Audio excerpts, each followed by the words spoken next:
This learning target 4 is about solving inequalities and graphing their solutions. So I'm just going to step you through these problems. So 2x plus 7 is greater than 5. Start off by doing the opposite of that constant term, the minus 7, by adding 7 to each side, and I get 2x is greater than 12. Then divide each side by 2, and since I'm dividing by a positive, I can keep that sign the same that it is. 12 divided by 2 is 6, so I get that x is greater than 6. Now I have to graph it. I'm going to put the 6 in the middle of my number line. I'm going to make notches that are approximately equal distance apart. I'm going to count by ones on my number line so that they go in order from left to right, from smallest to largest.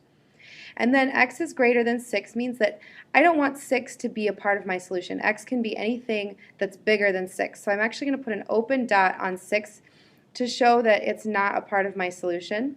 And then you're going to shade the number line and the arrow to the right to show that it's all of those values that are above 6 and not equal to 6. That's I get that from the fact that it's an open dot.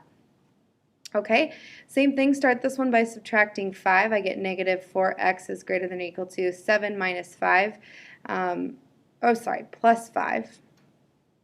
Don't get mixed up by what I just did. I made a mistake here. If you subtract 5 from each, or in the original problem, you need to add 5 to each side to undo that operation. So I get left with negative 4x on the left and 12 on the right. Then I'm going to divide by a negative 4. When you divide by a negative, what happens is that sign has to flip around because this side is going from a negative 4x to a positive x. This side is going from a positive 12 to a negative 4. So the sign needs to flip from a greater than or equal to a less than or equal to. So x is less than or equal to negative 3 because 12 divided by negative 4 equals negative 3. So I'm going to plot my negative 3.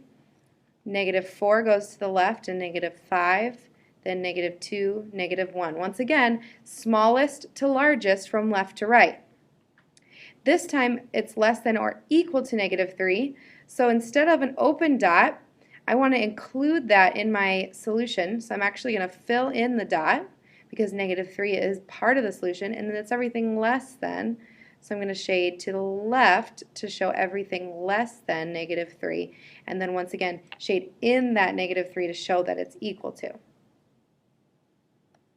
Okay, I've got two inequalities here for you to try. I want you to solve the inequalities and graph them on the number line, just like I did in the examples from the test.